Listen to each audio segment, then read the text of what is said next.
তরুণ প্রজন্মকে ব্যবসায়িক ক্ষেত্রে অনুপ্রাণিত করা এবং আগামীতে ব্যবসায়িক নেতৃত্ব গড়তে বিজনেস কেস নিয়ে প্রতি বছর ব্যাটল অফ মাইন্ডস প্রতিযোগিতার আয়োজন করে বিএটি।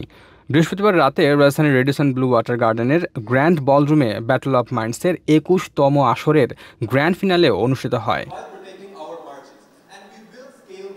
এই বছর অংশগ্রহণকারীরা দুটি চ্যালেঞ্জের মধ্যে একটি বেছে নিতে পেরেছে, প্রোডাক্ট অথবা এআই রেভলিউশন। উভয়ই মানব কল্যাণে অবদান রাখছে। প্রতিযোগিতার এবারের আসরের বিজয়ী হয় বাংলাদেশ ইউনিভার্সিটি অব প্রফেশনালস বিউপির দল পার্ডন আস কামিং থ্রু। বাংলাদেশ থেকে চ্যাম্পিয়ন দলটি বৈশ্বিক পর্বে ২৫টি দেশের বিজয়ী দলের সঙ্গে প্রতিযোগিতা করবে। বিজয়ীরা তাদের উপস্থাপিত ধারণা বাস্তবায়নের জন্য সিড ফান্ড হিসেবে ৫০,০০০ ব্রিটিশ পাউন্ড পাবেন। প্রতিযোগিতায় প্রথম রানার্স আপ হয় ব্র্যাক বিশ্ববিদ্যালয় ও খুলনা প্রকৌশলী বিশ্ববিদ্যালয়ের শিক্ষার্থীদের সমন্বয়ে গঠিত দল সিড সিঙ্ক। আর দ্বিতীয় রানার্স আপ হয়েছে ইউনাইটেড ইন্টারন্যাশনাল ইউনিভার্সিটি ও military institute of science and টেকনোলজির সমন্বয়ে গঠিত দল নিউরনস।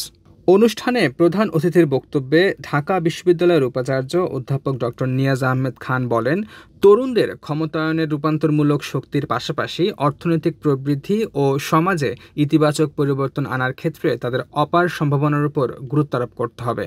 এ সময় আরও উপস্থিত ছিলেন বিএটি বাংলাদেশের ব্যবস্থাপনা পরিচালক মনীষা আব্রাহাম।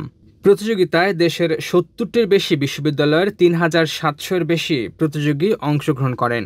ফাইনালে ৫টি দল প্রতিযোগিতা করে। অন্য দলগুলো হলো ঢাকা বিশ্ববিদ্যালয়ের ব্যবসা প্রশাসন ইনস্টিটিউটের টিম কুকিজ ও team shark. Battle of minds প্রতিযোগিতা ২০০৪ সাল থেকে তরুণদের প্রতিভা বিকাশে গুরুত্বপূর্ণ ভূমিকা পালন করছে।